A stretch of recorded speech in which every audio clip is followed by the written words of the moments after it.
Opportunism and Feminism, Brief Story of a Counter-Revolutionary Marriage. No one can serve two masters. Either you will hate the one and love the other, or you will be devoted to the one and despise the other. Luke 16 verse 13. In these revolutionary times, feminist ideologies are favored by all bourgeois parties and powers in order to prevent the women of the working people from rallying around the banner of communism to attack capitalism and its state. The feminist views that made the bourgeoisie scream blue murder before are valued today as the building blocks of the wall against which the red tide of Bolshevism is to break. Feminism is intended to plant and root the superstitions of bourgeois democracy among the broadest masses of women. The suddenly flared love for women's rights is revealed by daylight to be hatred of the rights of the revolutionary proletariat as a result of the fear of its struggle for freedom. Clara Zetkin. The feminism to come has been among us for a long time. It has won the dubious honor, or rather privilege, of becoming part of the common sense of the imperialist system and distinctive insignia of its ruling class. Today, among the bourgeois fractions that participate in the establishment, only the production of surplus value enjoys a greater prestige than the gender perspective with which the capitalists of both sexes, and all their motley courtiers, buffoons and apologists, strive to reform, that is, reinforce and shore up, the decadent world that they have built in their image and likeness. For our part, we are proud to remain outside the transversal consensus of the imperialist bourgeoisie. Fighting their platitudes, however popular they may be and the good press they may have, even among the Marxist media, is an essential requirement for those who want to make room for the revolutionary communist conception of the world and return it to the place it should occupy, that of the vanguard of the social process. In any case, as the eloquent quote by Clara Zetkin that we have placed at the head of our article demonstrates, feminism has spent at least a century looking for a place under the black sun of imperialism. It found it. And found it again, in fact, by having spent an even longer time trying to combat revolutionary Marxism. From among the feminist ranks it has been repeated with great frequency and insulting cynicism that between the revolutionary ideology of the proletariat, Marxism, and the reactionary ideology of the bourgeois women's movement, feminism, there has been a quarrelsome or unhappy marriage, a curious courtship, marriages and divorces, etc. But if we continue in the field of these familiar metaphors, we will have to say that the true toxic relationship, whose consequences the proletariat has suffered, is the anti-proletarian bacchanalia in which, historically, revisionist opportunism and feminism have been disorderly intertwined. However, between these and the revolutionary labor movement there has always existed the most absolute antagonism. Because of that, the true relationship between Marxism and feminism is a literal fight to the death between two ideologies as much destined to face each other in civil war as the two classes that each of them represents. We will try to demonstrate, with some historical brushstrokes, the irrefutability of the thesis that we have put forward in this brief introduction. The woman question, restoring the Marxist analysis, the definitive closure of the October cycle, 1917-1989, has created completely unprecedented conditions for the revolutionary proletariat. The magnitude of its defeat has been such that, surely for the first time since it possessed its particular conception of the world, class analysis has fallen into disuse, overwhelmed by an absolute dominance of bourgeois thought, even among the advanced sectors of the salaried class. As far as the woman question is concerned, which, as was recognized even a few decades ago, has never been the feminist question, this process of theoretical liquidation has been especially flagrant. Both the Marxist approach and vocabulary have disappeared from the proscenium of the debate of the vanguard, it being reduced almost exclusively to a pathetic dispute, irrelevant in the great class struggle. Due to the nuances, the adjectives, or the taglines that are added, it would be worth saying, for the crumbs that come off it, to the ideology of the ruling class. Evoking contemporary popular imagination, the scene resembles the one in which two rats fight over a chao. while financial capital has the absolute monopoly on chaos shops. We leave it to the reader to choose the background music. Not in vain, in the particular case we are dealing with, the notion of feminism has become the umpteenth empty signifier that everyone wants to customize to suit their unique identity. It is known, the personal is political. And politics can be personalized, like everything else, to the taste of the consumer. This is how 1,000 formulas have been proposed, invented, and manufactured, each one more bizarre, to collect every infinitesimal particularity that exists in the supposed big family of women: enlightened, liberal, existentialist, radical, institutional, materialist, equality, difference, workerist, theoretical, political, cultural, socialist, black, class, decolonial, proletarian, anti-racist, anarcho, Marxist, Islamic, trans, queer, lesbian, eco-feminism. Whoever is not a feminist is, in a literal sense, because they do not want to. It takes a real volitional effort not to be dragged by the strong tide. It is also known, going against the tide is a principle of Marxism-Leninism. In any case, this very diverse, and even more amusing, range of adjectives, only comparable to the plurality of brands offered by the imperialist consumption of commodities, has allowed the construction of the myth that this phenomenal appearance is irreducible, which would force us to enunciate it in the plural. There would be nothing but an elusive bundle of feminisms. But, as it happens in modern capitalism, fully installed in its monopolistic stage, the diversity offered by the market is only apparent, and behind the multiplicity of colorful labels, one per brand, the same manufacturers usually hide, in the case of feminism, its inexhaustible list of epithets, longer than that of the royal titles of the most braggart of pharaohs, is only the artificial plumage that, although it flaunts, hides a much more vulgar and flightless little animal, the bourgeois. Women's movement. Let us see, then, what is the nature of this movement.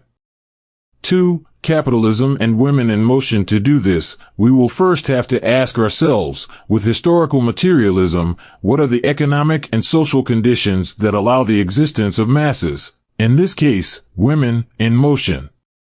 In Capital, Marx dissects the violent historical process, the so-called primitive accumulation, that allows the emergence of the capitalist mode of production. For our purposes, it will suffice to quote the following passage. In fact, the events that transformed the small peasants into wage laborers, and their means of subsistence and of labor into material elements of capital, created, at the same time, a home market for capital. Formerly, the peasant family produced means of subsistence and raw materials, which they themselves for the most part consumed. These raw materials and means of subsistence have now become commodities. The large-scale farmer sells them, he finds his market in the manufacturers. Only the destruction of rural domestic industry can give the home market of a country that extension and stability which the capitalist mode of production requires. Lenin offers a good overview of the historical significance of large industry, typical form of capitalist production, for the new proletariat that is pulled out of the natural, patriarchal economy. Large-scale machine industry, which concentrates masses of workers who often come from various parts of the country, absolutely refuses to tolerate survivals of patriarchalism and personal dependence, and is marked by a truly contemptuous attitude to the past. In particular, speaking of the transformation brought about by the factory and the conditions of life of the population, it must be stated that the drawing of women and juveniles into production is, at bottom, progressive. It is indisputable that the capitalist factory places these categories of the working population in particularly hard conditions, but endeavors completely to ban the work of women and juveniles in industry, or to maintain the patriarchal manner of life that ruled out such work, would be reactionary and utopian. By destroying the patriarchal isolation of these categories of the population who formerly never emerged from the narrow circle of domestic, family relationships, By drawing them into direct participation in social production, large-scale machine industry stimulates their development and increases their independence. In other words, creates conditions of life that are incomparably superior to the patriarchal immobility of pre-capitalist relations. Naturally, the profound repercussions that the historical appearance of the national market and, later, large capitalist industry had also found their echo in the bourgeoisie. In families of this class, although women were not thrown into the Moloch of capitalist machinery, the domestic economy was equally emptied of content, which forced married and single women to find a new task that would provide them with sustenance, supplement the family income, or simply give some meaning to their new socially parasitic existence. The women of the bourgeoisie met, from the very first, with stiff resistance from men. A stubborn battle was waged between the professional men, attached to their cozy little jobs, and the women who were novices in the matter of earning their daily bread. This struggle gave rise to feminism, the attempt of bourgeois women to stand together and pit their common strength against the enemy, against men. As they entered the labor arena, these women proudly referred to themselves as the vanguard of the women's movement. They forgot that in this matter of winning economic independence they were, as in other fields, traveling in the footsteps of their younger sisters and reaping the fruits of the efforts of their blistered hands. Thus, in summary, we can say along with the manifesto that the bourgeoisie has put an end to all feudal, patriarchal, idyllic relations, and has left no other bond between man and man than naked self-interest, than callous cash payment. The immobility of feudal society came to be replaced by this constant revolutionizing of production, uninterrupted disturbance of all social conditions. Everlasting uncertainty and agitation distinguish the bourgeois epoch from all earlier ones. All fixed, fast-frozen relations, with their train of ancient and venerable prejudices and opinions, are swept away. All new-formed ones become antiquated before they can ossify. All that is solid melts into air, all that is holy is profaned, including the absolute patriarchal subjugation of women to the domestic economy. Wow! This first foray that we have made into the field already goes to show that the fundamental premise of feminist ideology is only sustained, among the vanguard, due to a lack of opposition, that is, by the mere non-appearance of the majority of those who claim to be on the camp of the communist proletariat. As the true Marxists we have cited have taught us, feminism is, strictly speaking, a post-patriarchal historical phenomenon, even though its female adherents, and male allies, believe they are fighting against the ghostly system of oppression that, they say, is the patriarchy. Ironically, contradicting this feminist platitude, women, like the rest of the masses transformed by the historical emergence of the capitalist mode of production, are only set in motion where patriarchal relations have already lost all economic foundations and their political and ideological remains, more or less vigorous, are inevitably called to disappear. For, as Zetkin reminds us, the woman question is present only within those classes of society which are themselves products of the capitalist mode of production, although it assumes a different form depending on the class position of these strata. In other words, feminism is the reactionary ideology that tries to integrate the women's mass movement, a strictly capitalist product, into bourgeois society. And this bourgeois women's movement is the mediation between women and the state, another of its transmission belts, that is, part of the normal self-regulating course of capitalism. Another expression of the mass-state dialectic, once it is established as the political logic of the imperialist countries. It then seems evident that, by recovering the forgotten Marxist category of the bourgeois women's movement, as simple as it is faithful to reality, the elusive fractal figure of the feminism suddenly becomes perfectly intelligible. This movement convenes and brings together, mainly but not exclusively, the different interests of the female half of each fraction of the bourgeois class, interests that are not always identical but not always antagonistic to each other. The truly Byzantine debates feminists get entangled in trying to define their unsustainable ideology from this classist perspective matter little. It limits itself to transpose into the heads of men, female and male, the erratic march of the bourgeois women's movement. 3. A bit of history. Having placed the economic foundations of the woman question on record, we can turn our gaze to its political contours. It can be stated quite accurately that feminism was born, practically speaking, in 1848. In that year, around 300 people, men and women, gathered at the Women's Rights Convention in Seneca Falls, New York. The declaration of sentiments that emanated from that convention gave the starting signal for a true social movement that opened a new period, to the extent that its words reveal to us that we are no longer in the presence of isolated women in their vindication, unlike the voices of both sexes who, from the Middle Ages to the French Revolution, had been preaching in the desert, but they were political leaders who had hard-learned lessons and training in political struggle.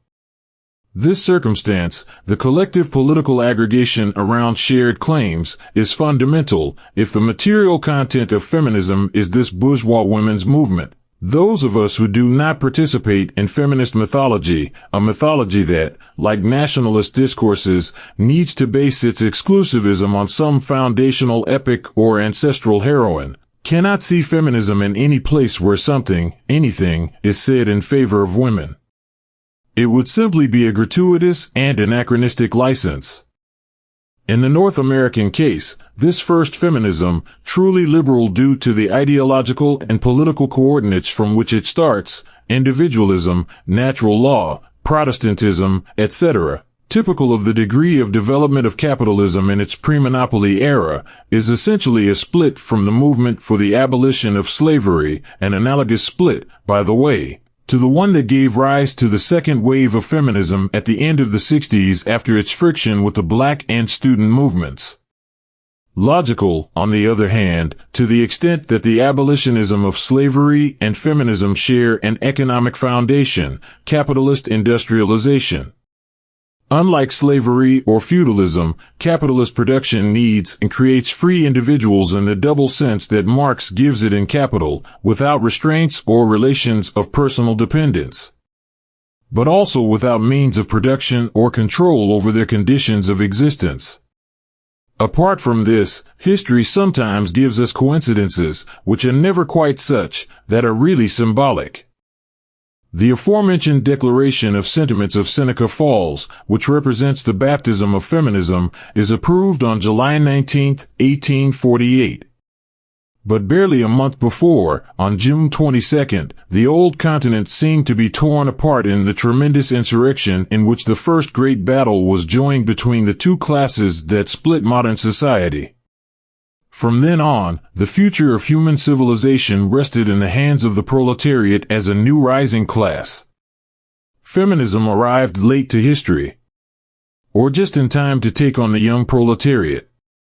The only thing that allowed suffragism to play any role in the struggle for the extension of liberal democratic rights was that, as is well known, the proletariat would still need a few decades to recover from its explosive Parisian summer solstice of 1848 and to become, later, a stable politically independent class, a milestone that corresponds to 19th century social democracy and those good times when it still represented the general interests of the salaried class.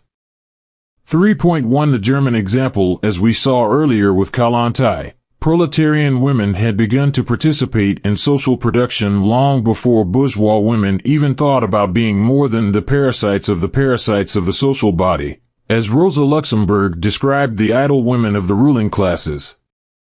It was for a good reason that she considered, in her defense of general women's suffrage, that the demands of the bourgeois women's movement were a whim from which the farcical character of the suffrage movement was derived, which she considered old ladies' nonsense.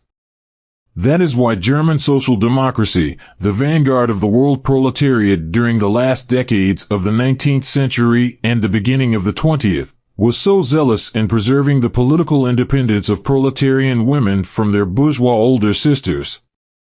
In fact, this fight for class independence was exemplarily led by Clara Zetkin, both through the women's newspaper Die Gleichheit, Equality, and, in general, in her political and propaganda activity. For the German, the proletarian women's movement, as soon as it had matured, had become aware of its full, unbridgeable contradiction with bourgeois feminism. Since the German proletarian women's movement has long been past the time of the feminist harmony nonsense. Any lucid organization of proletarian women is conscious that such an association would make it guilty of betraying its principles. Because the bourgeois feminists strive only for reforms in favor of the female sex within the framework of bourgeois society through a struggle of one sex against another, in opposition to the men of their own class, they do not touch on the existence of this society itself. Proletarian women, on the other hand, strive for the abolition of bourgeois society in favor of the whole proletariat through a struggle of one class against another, in close community of ideas and arms with the men of their class, who fully recognize their equality. Bourgeois feminism is nothing more than a reformist movement. The proletarian women's movement is revolutionary and must be revolutionary. Zetkin had reasons to insist on this principle of class delimitation. At the beginning of the following year, 1895, Vorwärts, the central organ of the SPD, published a petition on behalf of German women of all parties and all classes to Emperor Wilhelm II, written by the feminists Minna Kauer, Lily Braun, once a social democrat, and an SPD affiliate, Adele Gerhard. Vorwärts printed the submissive feminist petition, which begged for some moderate political rights, such as freedom of assembly for women, accompanied by a statement of support, encouraging their male readers to support it and their female readers to sign it. Zetkin, who also reprinted it in the pages of Die Gleichheit, openly contradicted this display of opportunism. She, on the contrary, followed it with a warning that read, "We strongly discourage any class-conscious member of the proletariat from supporting this petition in any way. If we bring up this case, which might seem like a simple anecdote, it is because it condenses enough significant elements to dwell on it." In her protest, which she managed to get published in Vorwärts as well, Zetkin argued as follows. Let's suppose that bourgeois Democrats had initiated a petition of the same or similar purpose than the present women's petition, of the same character. The social democratic press would have critiqued the petition, but would by no means have stood behind comrades, class-conscious workers, appearing tied to bourgeois elements by any degree. Why change our principled stance on the politics of the bourgeois world just because it so happens that one act of such politics comes from women who demand reform not for the so-called whole, but for the female sex? If we want to give up our principled posture, we are also giving up our stance that the women's question should be comprehended and promoted only in connection with the general social question. Vorwärts' response to this incisive paragraph, which was published in footnotes as a gloss by the editors of the newspaper, would accompany the definition of opportunism well in any dictionary. Unfortunately, women are in a completely different position in the state than men. They have no rights at all and, as far as middle-class women are concerned, are completely untrained in politics. So every step towards independence is progress. In the meantime, the favorite lamentation of those who don't want to get anywhere. Progress measured on a political and not a historical scale, as opportunism always does. Clara Zetkin was perfectly conscious that such a concession to the bourgeois women's movement was objectively linked to the constant struggle between the two wings of the German party, which is why, in a lengthy letter to Engels on this matter, she stated that vigilance against the feminist influence in the labor movement was all the more necessary since already within the SPD, the tendency towards opportunism and reformism is rather great and grows with the expansion of the party. Definitively, this affair, or, to reuse the heteronormative metaphors used by feminism, marriage, surely constitutes the first notable example of the idyll between opportunism and feminism.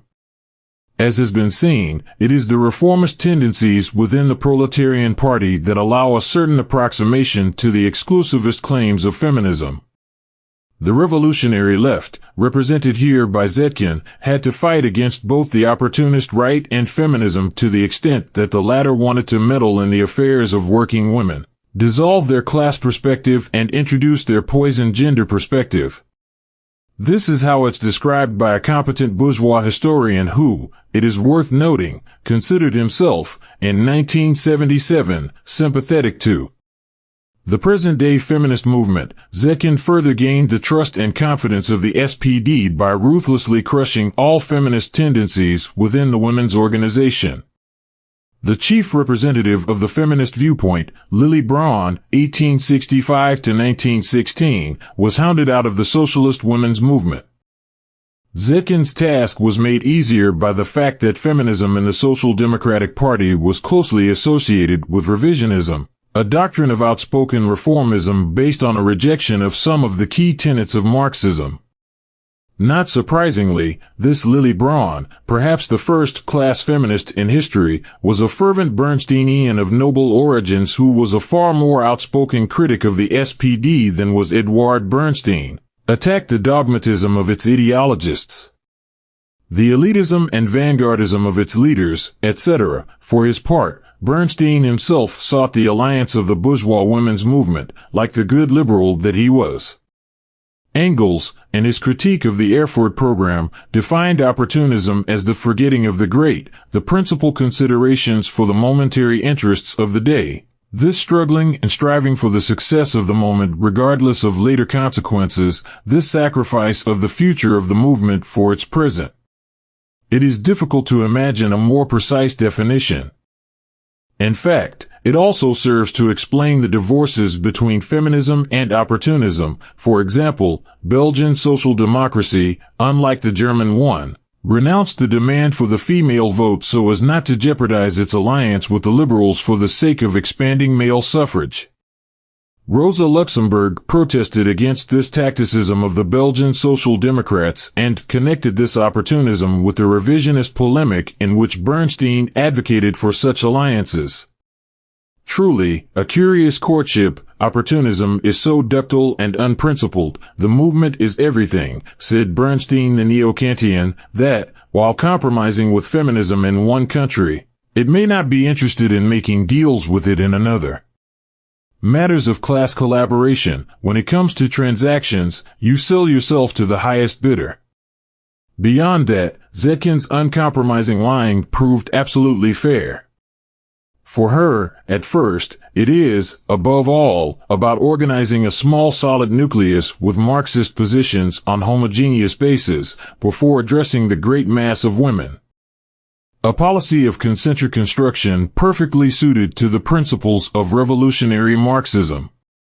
As Mao said, if we have the correct line we will have everything. Die Gleichheit, the women's newspaper directed by Zetkin, will go from 4,000 subscribers in 1900 to 124,000 in July 1914, immediately before the war. And the women's socialist movement, whose establishment she had led, both in Germany and internationally, was the vanguard in the fight against social chauvinism.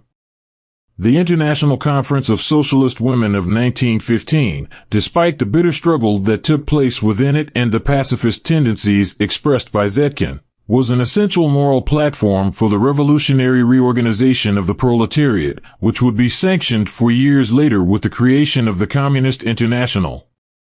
3.2. The Russian counterpart. In the case of Russia, we also have a very symbolic historical example of this historical relationship between opportunism and feminism, that of Yekaterina Kuskova. Kuskova was a radical intellectual of Lenin's generation who, after briefly passing through populism and like many other young members of the intelligentsia, converted to Marxism in the first half of the 90s of the 19th century.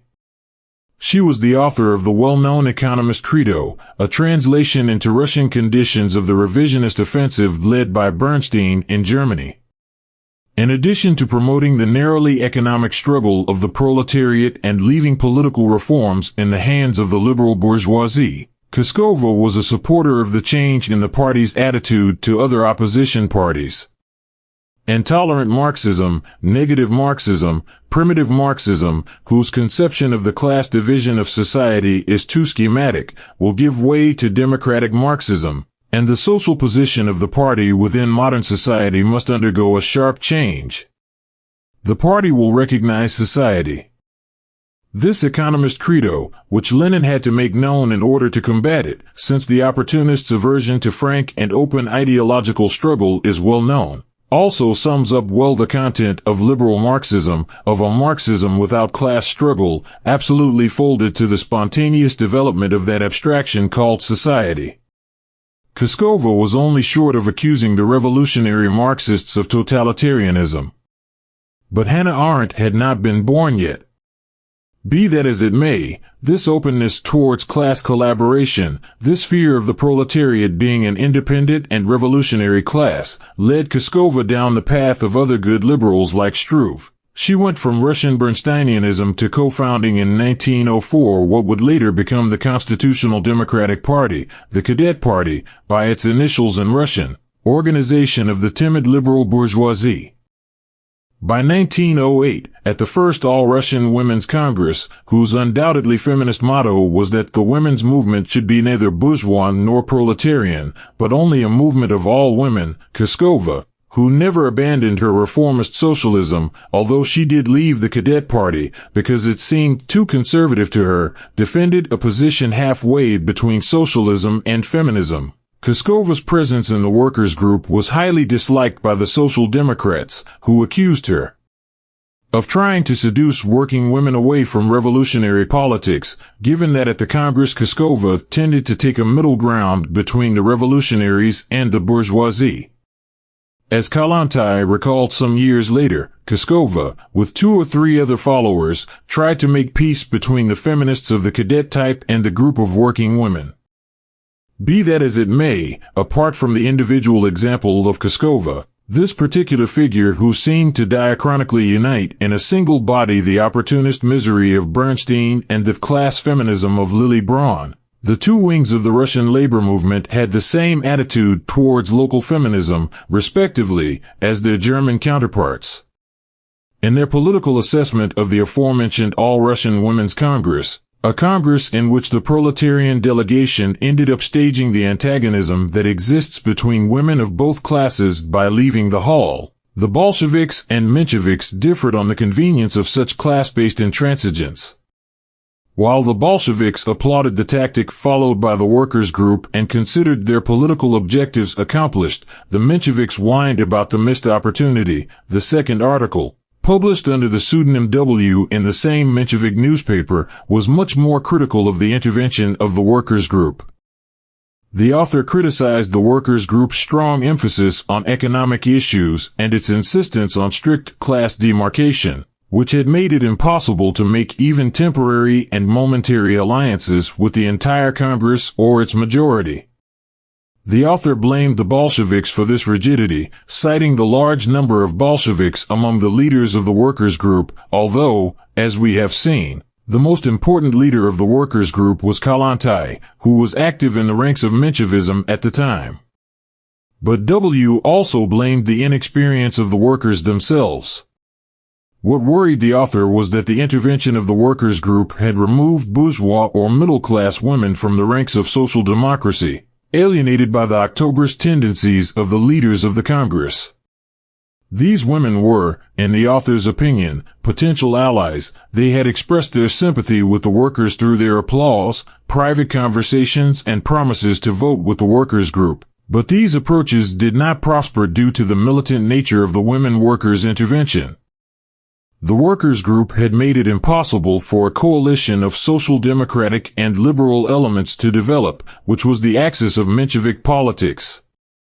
The description is eloquent enough, and no one will doubt its resemblance with the contemporary lamentations of red feminism, whether it be called class, Marxist, proletarian, or not called feminist at all. Out of understandable embarrassment of any country, the firm defense of communist principles pushes away the women who are potential allies of the proletariat, women who actively fight in the ranks of the militant bourgeoisie. But only because the poor are alienated and the rude manners of communism do not help them to get out of their correctable mistake. There.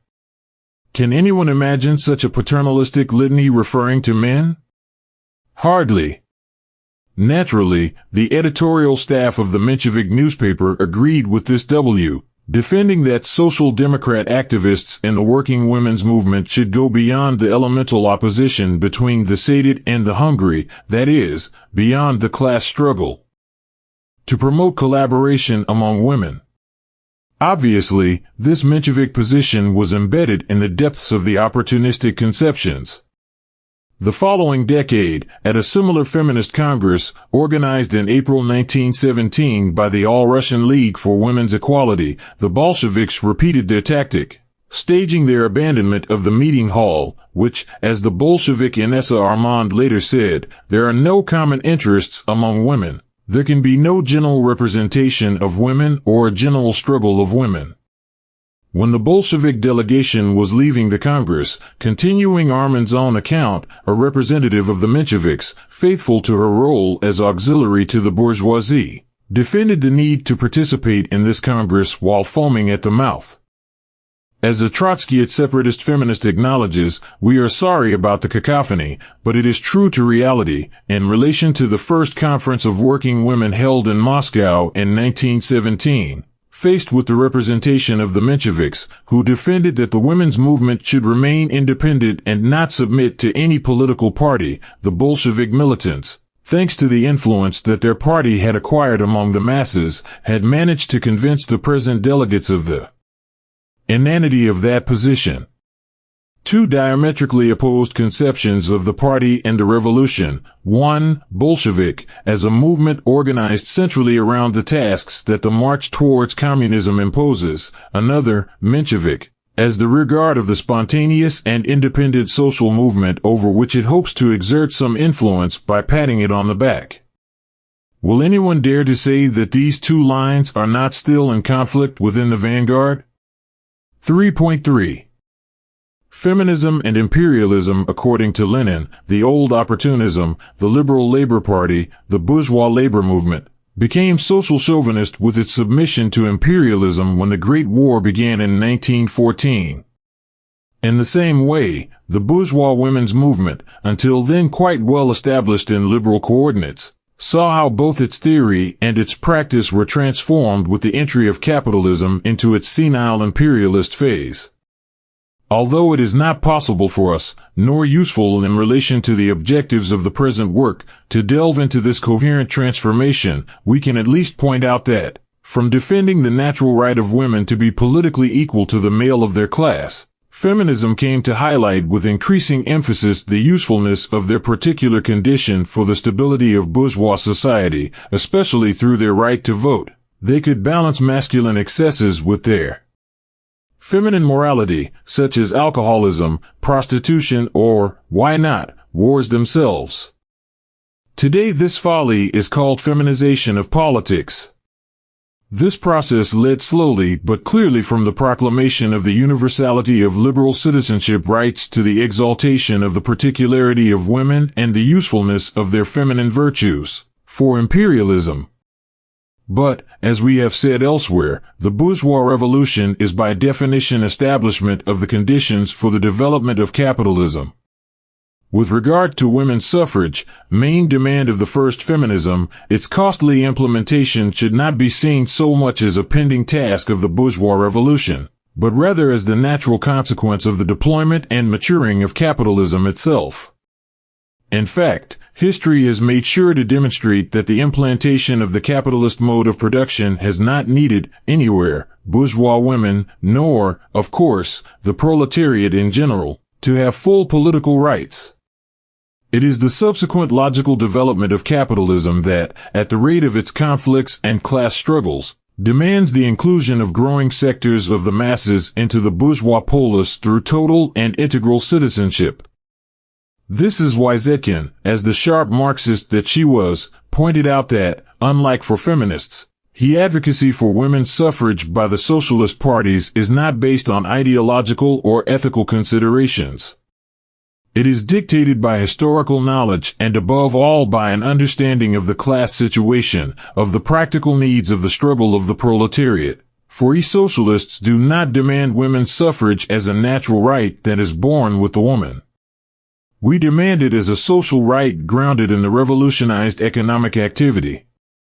In fact, The German revolutionary believed that women's suffrage for bourgeois ladies was not a starting point for a further conquest of rights, but the end point of the freedom of the new mode of production.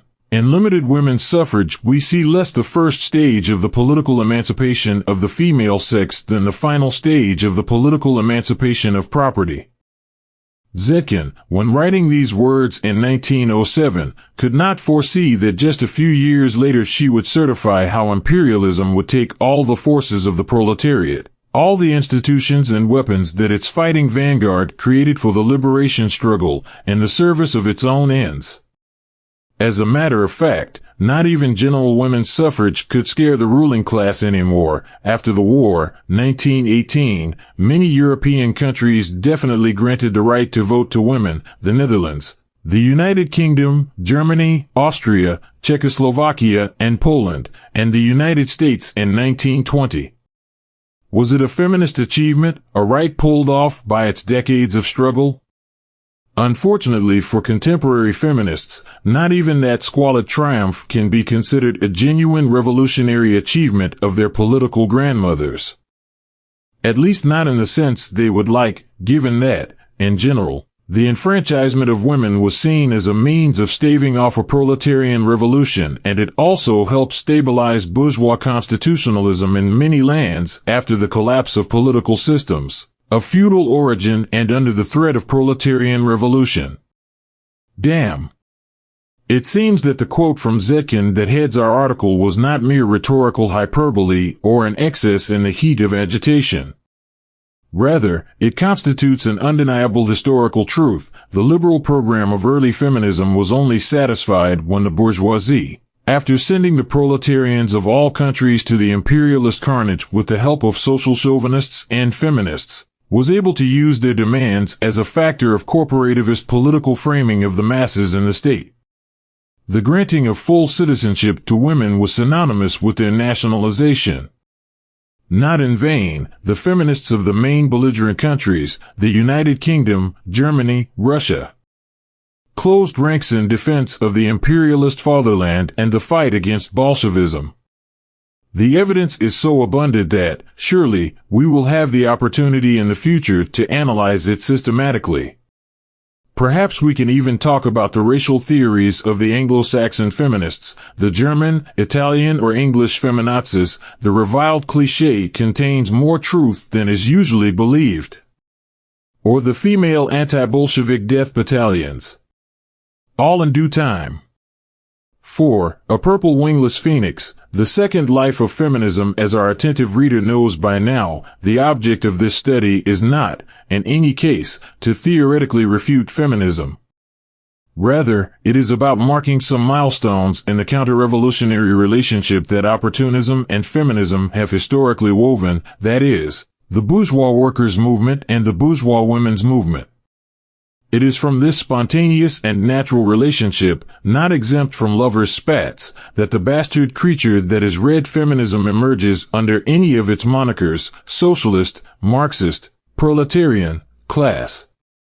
For now, everything we have pointed out so far, feminism as a post-patriarchal and genuinely capitalist product, the absolute antagonism between women of both classes, the nationalist and counter-revolutionary collaboration of feminist women with their respective bourgeoisies, was self-evident for any Marxist, male or female, surely until the middle of the 20th century. The revolutionary power of the labor movement always prevented, at least where Marxism ruled the roost, attempts to subdue the female proletarians to their bourgeois older sisters from reaping any success. As we have seen, Lily Braun in Germany ended up outside the ranks of the SPD thanks to the proletarian line drawn by Clara Zetkin and, in general, to the official partisan repudiation of Bernstein's revisionism. In Russia, the triumph of Iskrism, the consecration of the proletariat as an independent political class, caused the liberal pseudo-Marxists a la Kaskova to distance themselves from the ranks and positions of Marxism. The First Imperialist War gave feminists a bittersweet triumph, as the achievement of women's suffrage caused the old feminism to progressively deflate in the 20s and 30s. although not before giving us some truly embarrassing milestones, since it had already offered its nationalist tribute to the bourgeoisie during the Great War and immediately after.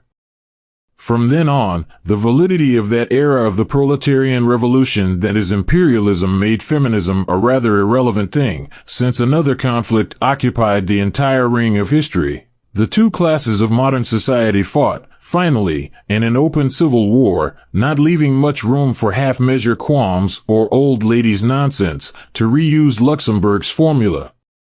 The situation did not change until almost 5 decades later, when the crisis of Marxism, caused by the practical exhaustion of the theoretical premises that had allowed it to kickstart the October cycle, became evident to the whole world. Again, we think we can say that historical coincidences are rarely such, especially in a globalized world like ours. The great proletarian cultural revolution, the highest level ever reached by the class struggle of the communist proletariat, broke out in the summer of 1966. By early 1967, with the January storm and the proclamation of the Shanghai Commune, it had already reached its zenith, and thereafter it could only decline, no matter how combatively it did. The defeat of the CxR anticipates, despite how much it managed to inspire the revolutionary classes of other countries like Peru, the end of the October cycle. The crisis in which Marxism had been immersed since the mid-20s deepened, and exploded in the 50s as a result of Stalin's death and the definitive conversion of the Soviet Union into a social fascist power. From then on, the crisis of the international communist movement will be practically irreversible. Marxism will be systematically combated as a conception of the world to be liquidated, and its hegemony will gradually lose strength. And even the Western labor aristocracy will begin to see its prebends questioned, conquered only under the heat that emanated from the once looming World Proletarian Revolution, WPR. It was precisely in the summer of 1967 when the rupture which, immediately after, gave rise to a strong rebirth of the bourgeois women's movement took place. This new feminism crystallized as a result of the unsatisfactory response given to the feminist demands of the militants in the movement, a name given to two organizations, SNCC, Student Nonviolent Coordinating Committee, an anti-racist group founded by black and white students in 1960, and SDS, Students for a Democratic Society, founded in the same year by Democrats, Social Democrats, and anti-communists who favored the analysis of psychological and cultural domination over that of economic exploitation. Good company. Pacifist anti-racists and anti-communists with Freudian complexes. Thus, if separatism of radical feminists arises, then, from one of the many historical experiences of disappointment with respect to emancipatory political causes that have denied recognition and reciprocity to women, it will be fair to say that modern feminism arises, again, from the disappointment, we would say, divorce, with respect to opportunism and anti-communism. How curious! This modern feminism did not fight opportunism or revisionism, but rather the conception of the world of the revolutionary proletariat, Marxism. The new social movement, which followed in the wake of African American separatism but soon spread to other Western nations, managed to impose a new type of debate on labor organizations in most advanced capitalist countries. Such an imposition, determined by the absolute weakness in which revolutionary Marxism lay and the endless gullibility of the opportunists and revisionists, took the form of a systematic attack on the caricature that feminists made, with the essential help of revisionism, of the fundamental principles of Marxism. It did not matter. Even better, it will always be easier to knock down a straw man than a real one, no matter how weak. It was the theoretical rationalization of a practical, political process. The ideological liquidation of Marxism was the reflection of the liquidation of the WPR as sheer political horizon even among the vanguard sectors of society. Although Simone de Beauvoir had broken the ice 2 decades earlier with her denunciation of the economic monism of Engels, By 1970, the two books by the founding mothers of radical feminism had been published: Sexual Politics, by Kate Millett, and The Dialectic of Sex, by Shulamith Firestone. The first one, Misrepresenting Engels at Will, asserted that following his work it could be said that all the mechanisms of human inequality arose out of the foundations of male supremacy and the subjection of women. Sexual politics serving historically as the foundation of all other social, political, and economic structures. It was this author who popularized the two fundamental concepts of the feminism of the last half-century: patriarchy as a political institution and gender as the personality structure in terms of sexual category. She limited herself to giving shape to what had already been brought forward by Simone de Beauvoir, and the gender studies, well positioned in the capitalist production of ideology, did the rest. The second one, Firestone, sought to spread the opinion that though Marx and Engels grounded their theory in reality, it was only a partial reality, a strictly economic one. These works forever marked the anti-communist discourse of feminism. It was a matter of eliminating the universality of Marxism, reducing it to a simple economic theory, capable of explaining the productive system well, but not the reproductive dimension or the psychosexual sphere. The first task of anti-communism has always been to try to liquidate Marxist theory as a comprehensive and harmonious, integral world outlook. Marxism, or what was left of it in the West in the form of revisionism, was left on the defensive and gleefully set about revising itself theoretically to the rhythm of the last word of feminist fashion. Zilla Eisenstein, one of those who took this unfortunate task most seriously, described it like this: "My discussion uses Marxist class analysis as the thesis, radical feminist patriarchal analysis as the antithesis, and from the two evolves the synthesis of socialist feminism." Got it? It was so easy. Marxism here, radical feminism there, and problem solved. This eclectic quip is exactly the same as the famous double negation of feminism with which that liquidating circle that claimed to be sympathetic to the line of reconstitution, a clique now dead and buried, wanted to revise Marxism and save it from its original sin, that is, its unquestionable and great historical limitation of the starting point of Marxism on the gender question.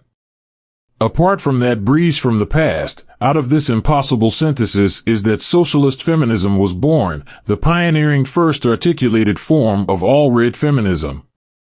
However, that such a concoction was born in the United States is far from coincidental. There, as in England, Marxism never managed to take firm root, and socialism was always understood, as seen recently with the old codger Sanders, as what we would now call socioliberalism. A moderate liberalism if we compare it with the doctrines of any Mancunian psychopath. A homeopathic socialism if compared with continental European traditions, especially French or German ones.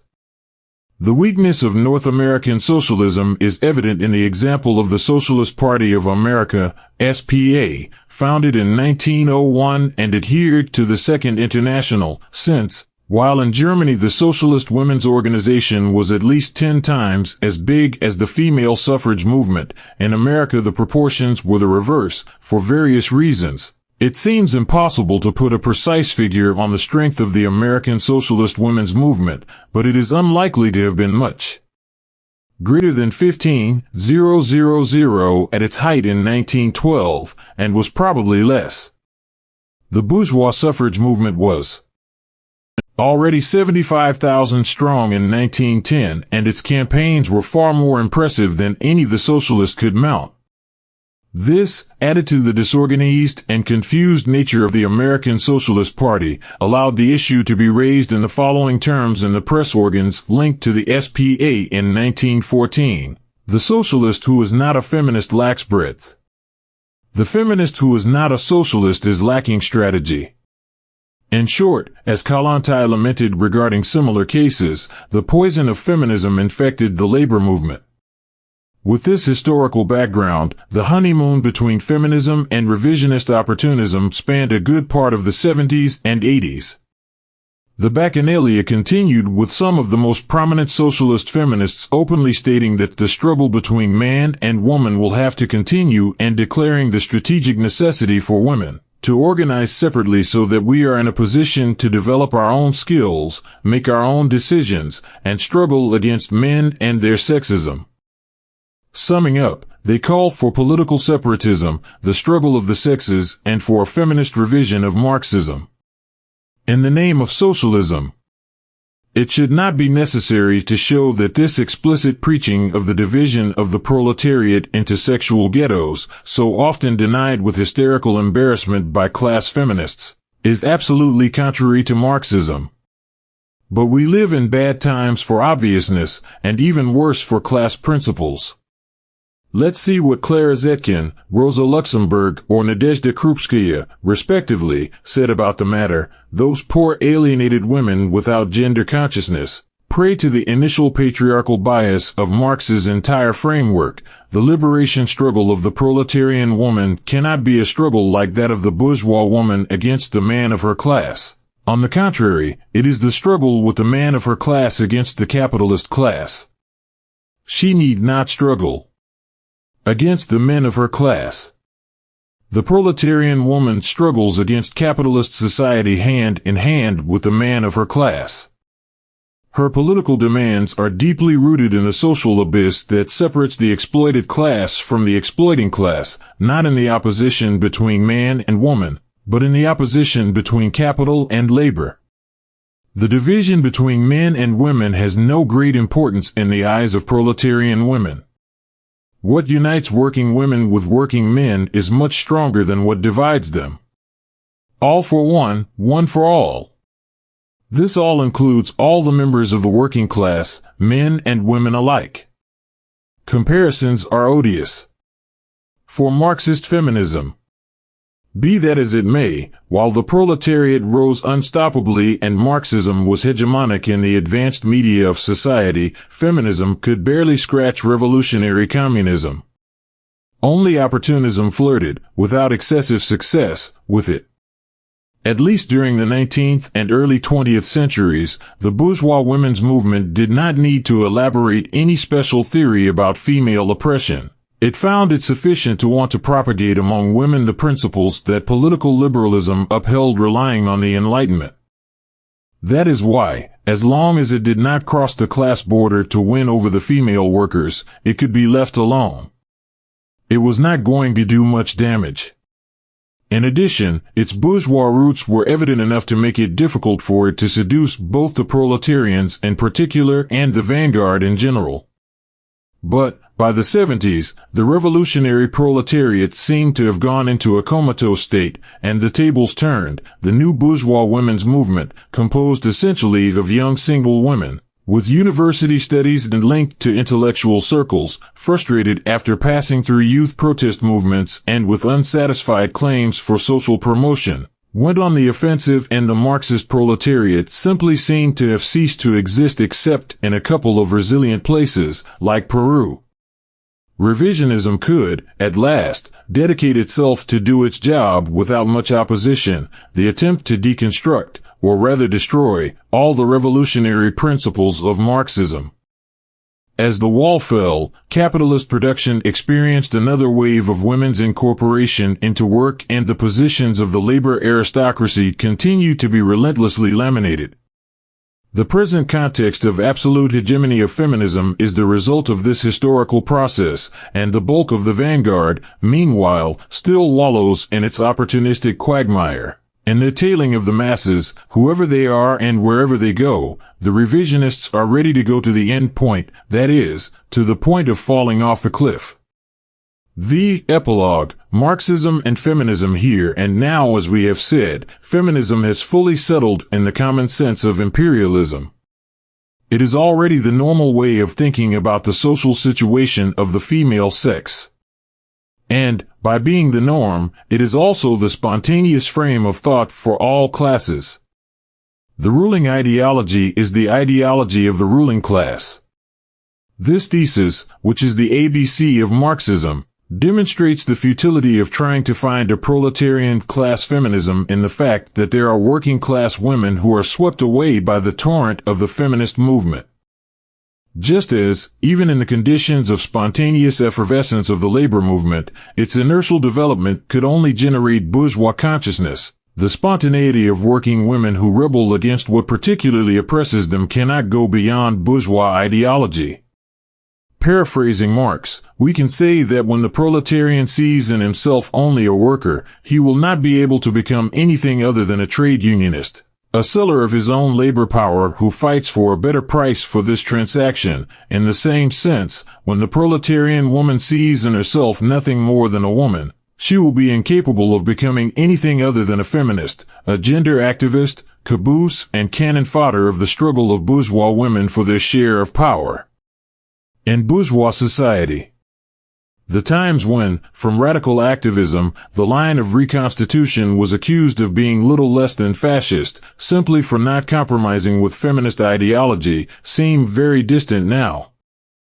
As has been demonstrated, we do not believe that we can be accused of providing little evidence. Our frontal opposition to feminism is only radical loyalty to communism. But we were compared, from time to time, with Ciudadanos, at that time the black beast of the average leftist, shallow as a puddle. That demagogy ran out quickly, as Ciudadanos abdicated the part of its liberalism that set it against feminism and jumped on the bandwagon, that is, on the patriotic bourgeois consensus.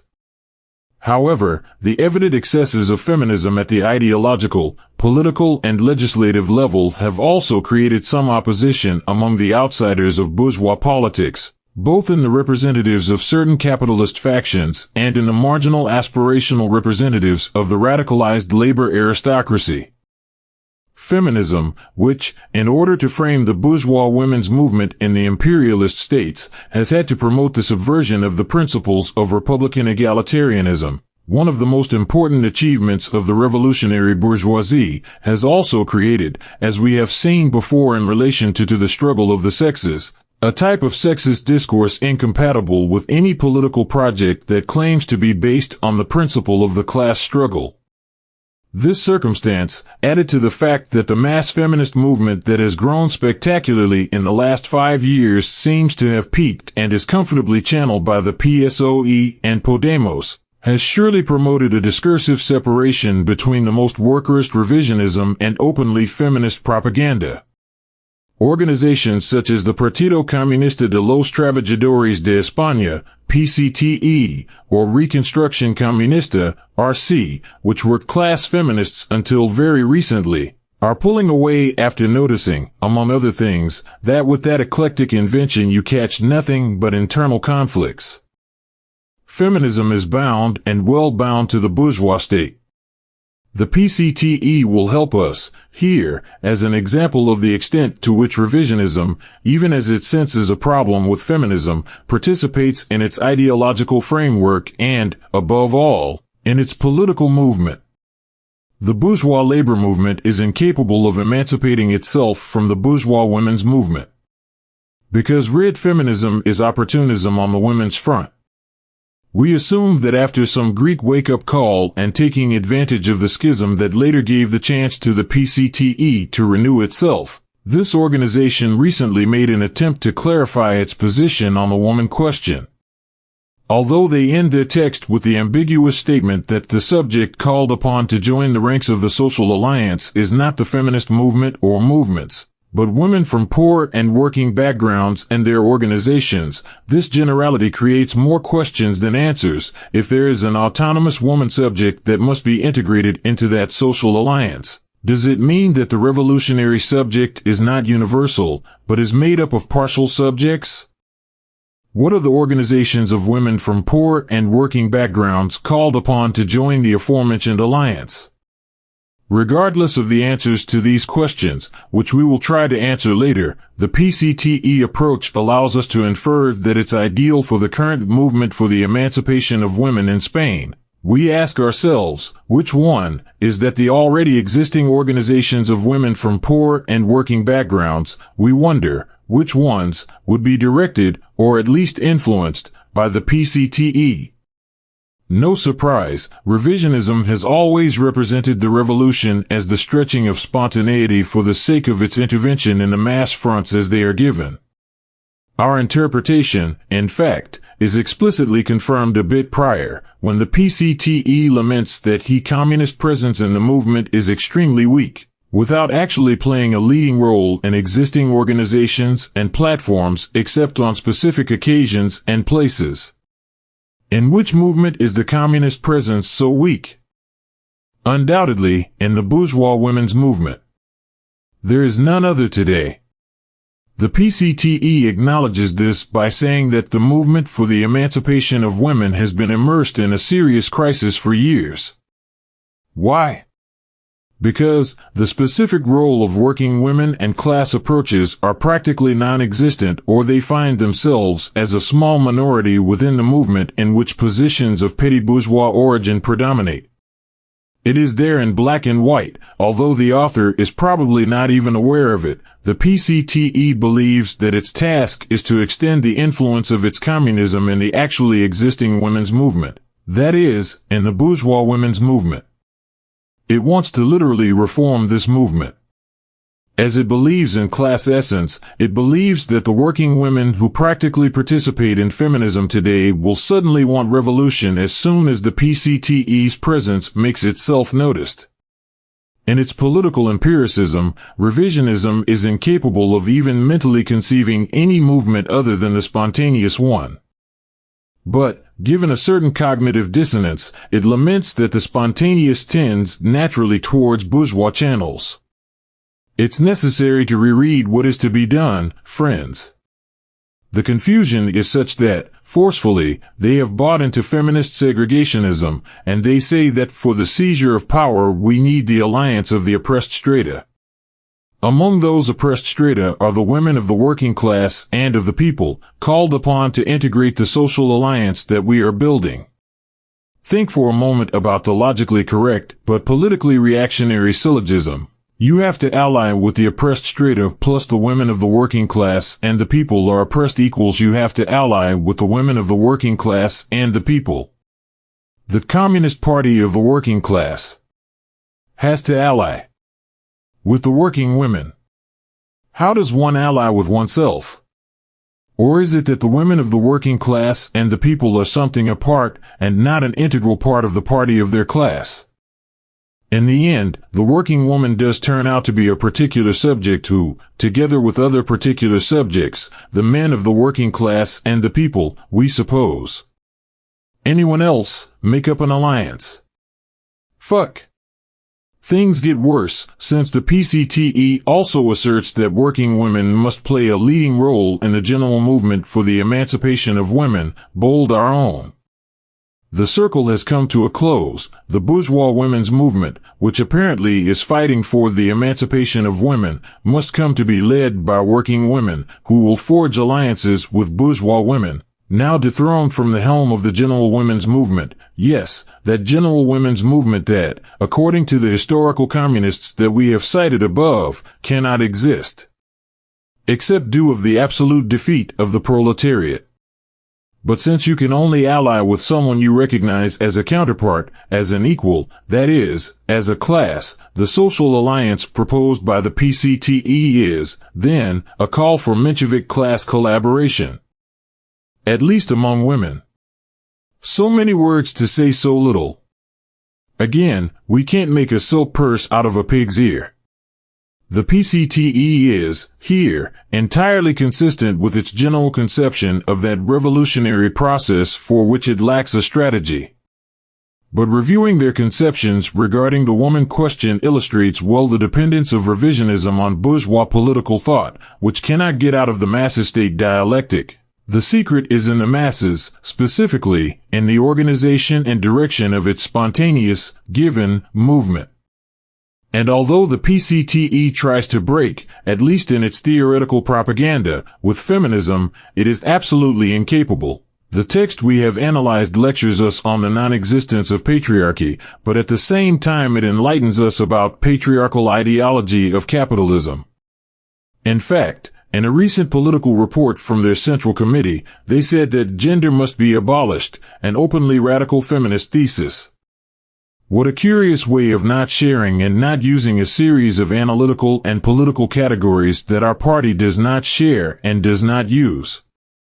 The PCTE, like the rest of revisionism, is incapable of proposing a true proletarian alternative to the bourgeois women's movement, to feminism, because it is incapable of even imagining it.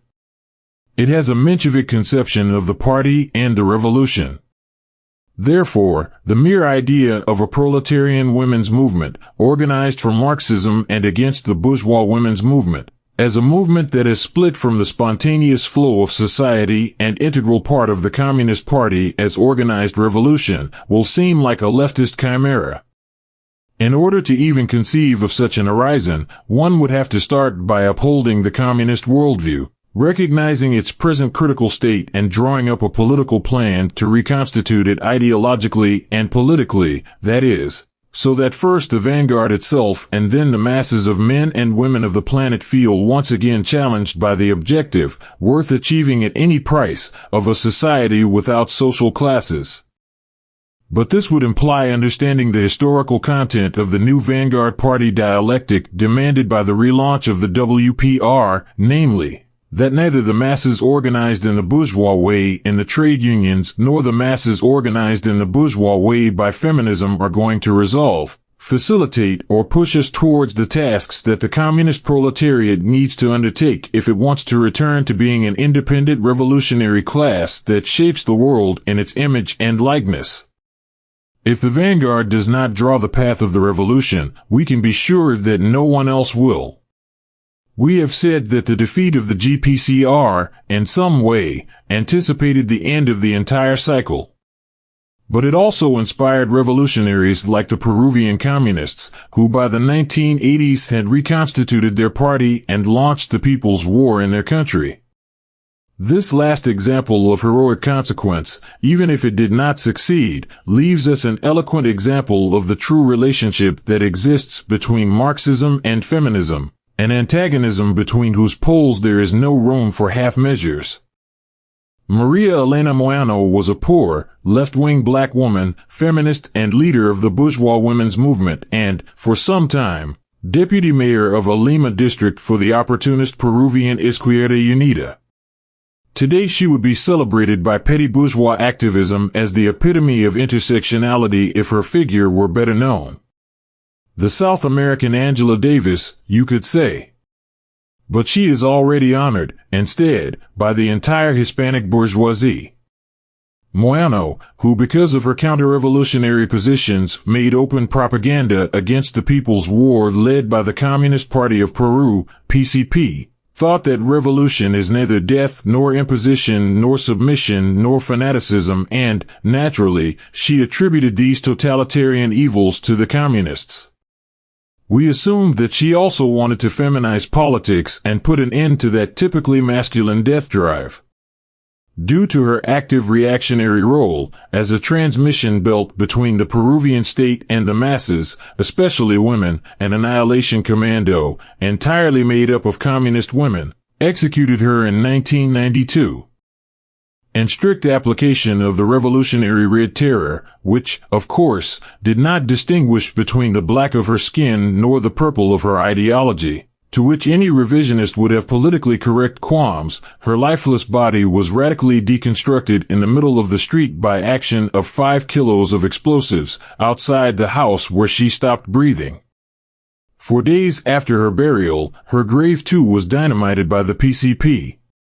This is the true epitome of the ideological and political antagonism between Marxism and feminism, that is, between the revolutionary workers' movement and the bourgeois women's movement, the civil war between the two classes that has produced the modern mode of production. Down with feminism! Long live the revolutionary emancipation of women! For the political and ideological reconstitution of communism.